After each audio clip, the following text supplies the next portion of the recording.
personne qu'on est capable d'anticiper le futur. Là, j'avais l'impression que je venais de perdre tous mes repères et le sentiment de détresse aussi, de subir une situation qui n'était pas causée par des actions que j'avais commises, que c'était des choses qui venaient finalement externes à moi. Puis tous les restaurateurs, on était dans la même situation, tous les commerçants, on était dans la même situation. Donc ça a été très, très difficile, à un point où j'ai tellement travaillé, j'ai tellement vécu de pression que mon taux de cortisol dans le sang est monté à un niveau de stress, exactement, pendant tellement de mois, avec tout l'enchaînement qu'on a nommé précédemment. Exactement. Puis les deux genoux se sont posés au sol, les deux mains, et j'ai attenté à ma vie. Mais c'est ça que je veux comprendre. Je vois une femme extrêmement lumineuse devant moi. Comment on peut en arriver à dire je veux me suicider, je veux mourir? Comment on en arrive là? Puis, j'ai goût de faire le parallèle entre, souvent des fois quand on associe les gens qui vivent de grands moments de perte de sens, d'anxiété et autres, on se dit, mon Dieu, c'est soit courageux de vouloir ou c'est un manque de courage. Et moi, j'ai juste le goût de vous dire, c'est de la détresse. À un moment donné, on perd le nord. Dans mon cas, le cortisol a affecté mon hippocampe au niveau du cerveau. Et j'avais perdu la raison. Donc, ce qui me permet de prendre du recul, d'être capable de dire je suis une femme qui est aimée, je suis en couple depuis 27 ans avec mon conjoint, j'ai une fille extraordinaire. C'était même plus dans une réalité. On vient comme dans un état second, dans un brouillard tellement épais, tellement souffrant, c'était difficile pour moi de voir le lendemain. C'est un enchaînement d'événements qui m'a amené finalement à perdre complètement le contrôle. Et est-ce que c'est à l'hôpital qu'il y a un prêtre qui t'a sauvé la vie finalement? Oui. Parce qu'il l'a dit. Oui, exactement, parce que quand je me suis réveillée, je voulais toujours pas être là, puis je comprenais pas pourquoi j'étais encore là, parce que dans ma tête, il y avait pas d'issue, c'était terminé, il n'y avait pas d'issue que il y avait un jour le lendemain. Puis quand je me suis réveillée à l'hôpital, j'étais pas satisfaite d'être là. Mes problèmes, le sentiment de détresse qui m'habitait n'était pas réglé. Par contre, j'avais des gens qui étaient là pour m'aider. Puis quelques jours par la suite, le psychiatre m'a dit, Caroline, aimerais-tu rencontrer le curé d'hôpital pour échanger avec lui? Puis là, j'ai dit, écoutez, vous allez m'expliquer qu'est-ce que je fais encore ici. Parce que je ne suis pas censée être ici. Puis il dit, ton subconscient te ramène à la maison, tu es un être qui était aimé. Puis cette parole-là était un déclencheur de dire, OK, parfait, je ne peux pas aller plus bas, j'ai touché le fond, comment je fais pour me reconstruire? Puis ça a été cette quête-là, cette mission-là. Je trouve ça privilégié maintenant, après plus de 4 ans, d'être capable d'en parler sans pleurer, sans avoir honte, d'être capable de faire le parallèle où mon passé ne définit pas, que ça fait partie de mes parts d'ombre d'être allé jusque-là, mais qu'aujourd'hui, je suis capable de créer de l'impact. Exactement. Est-ce que j'ai bien lu que ta fille et ton conjoint t'en ont un peu voulu en disant notre amour ne suffit pas? Bien, au départ, oui, définitivement, mais quand on a compris l'aspect de la maladie, parce que le cortisol, dans mon cas, m'a rendu malade. Donc, je ne voulais pas me défaire de ma responsabilité de m'être rendue là, parce qu'en amont, il y a eu un fil conducteur qui m'a amené là, puis j'ai jamais levé la main de façon adéquate à dire j'ai besoin d'aide. Fait que oui, ça a été difficile pour le couple, ça a été difficile pour la vie de famille.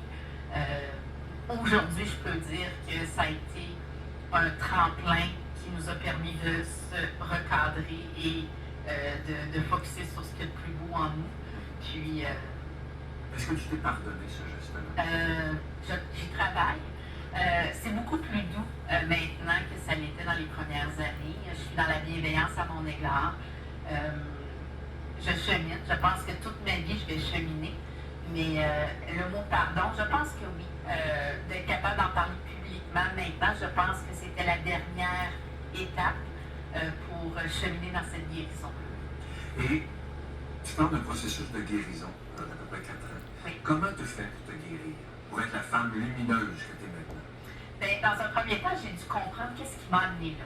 Puis j'ai identifié les réflexes que j'avais moi, sans nécessairement le savoir, d'auto-sabotage, de m'étourdir, de sentiments de culpabilité qui m'habitaient par rapport au nombre d'heures que je travaillais. J'avais l'impression de ne pas être au bon endroit tout le temps, au bon moment. La comparaison, le désir de plaire aux gens. Alors, j'étais dans un environnement, dans une industrie où j'avais un livrable dans 20 minutes sans savoir ce que j'avais à livrer. Fait qu'on vivait énormément de pression. Puis, ça a été de la douceur de dire qu'est-ce que j'écoute, qu'est-ce que j'aime. Puis à travers ce parcours-là, l'art est arrivé dans ma vie. oui. À l'école d'entrepreneurship de Beauce, en 2017, un samedi soir bien festif, on nous a fait faire un atelier de peinture. À 42 ans, j'avais jamais touché à ça de ma vie. Et tu es devenu une peintre internationale. Exactement. En 7 ans, il s'est passé des choses extraordinaires, entre autres ma rencontre avec Michelle Obama, le Est-ce que tu capitaine. réalises que c'est pas rien, ça? En effet, puis j'ai eu un solo à New York. J'ai cette année présenté ma 10e exposition solo en carrière en 7 ans. Je suis représentée dans une galerie prestigieuse en Ontario qui s'appelle la Mann Gallery, où on vit vraiment une success story là-bas. Où je suis la première artiste représentée par cette galerie-là qui n'a pas son parcours des beaux-arts, parce que je suis une artiste autodidacte, je peins mes émotions. D'ailleurs, c'est une de tes peintures, tu fais de l'abstrait qu'on voit maintenant. Exactement. Tu dis dans ce que j'ai lu sur toi que c'est quelqu'un de plus grand que toi qui t'a ramené à la vie, c'est Dieu. Oui. Est-ce que tu es capable d'être dans la gratitude maintenant, de l'avoir reconnu? Tous les jours. Tous les jours, je suis dans l'appréciation des gens qui croisent ma route, puis j'en ai fait une mission. Cette mission-là est devenue très, très claire, créer de l'impact positif chez les gens. D'être capable, je ne suis pas dans un rôle de sauveur, je suis dans un rôle de communicateur. Je suis à travers mes œuvres, à travers mon livre, mes conférences, l'ensemble de mes animations, je suis réellement connectée à l'humain. Puis chaque rencontre, pour moi, crée un impact positif et chez la personne que je rencontre et chez moi, ça me transforme. Qu'est-ce que tu aurais à dire? Il y a des milliers de personnes qui écoutent et qui sont peut-être dans le fond du baril. Ils pensent qu'ils s'en sortiront pas, que c'est fini pour eux. Alors que toi, tu t'en es sorti, tu es la femme lumineuse que tu es maintenant. Qu'est-ce que tu aurais à dire à ces gens-là qui en ont là? Ben, l'image qui me vient, c'est de se laisser porter, de demander de l'aide, de mettre l'ego de côté, de mettre nos croyances, nos conditionnements, puis simplement de dire j'ai besoin d'aide. Puis il y aura toujours quelqu'un autour de nous qui va poser le bon geste pour nous aider, nous écouter.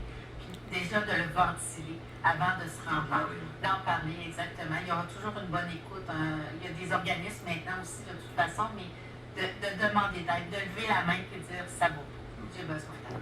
Quand tu fais une relecture de ta vie, encore toute jeune, de quoi es-tu le plus fier? Plusieurs, d'avoir fondé une famille, c'est certain, d'être une maman, je pense, disponible et à l'écoute, d'être une conjointe, mais mon projet de vie le plus fier, c'est d'avoir écrit mon livre, qui est pour moi la combinaison de tous mes apprentissages de la vie. Genre de paroles que j'aurais aimé apprendre sur les bancs d'école, dans l'enfance. Oui, on devrait tellement apprendre ça. Ça nous préparerait aux épreuves. Exactement, exactement. Puis d'être capable de se défaire de l'ego, d'être capable d'être en relation. Il nous fait beaucoup de problèmes, cet ego. Exactement. Mais c'est ça, au lieu d'être dans le avoir et faire, de tomber dans le être. C'est tellement important. Dans notre société, on veut toujours faire et non être. Alors, j'invite les gens à lire ton livre, qui est absolument magnifique, très bien écrit. La somme de mes rencontres, c'est évidemment par Caroline Bergeron, aux éditions Enoya. Enoya. Enoya. Et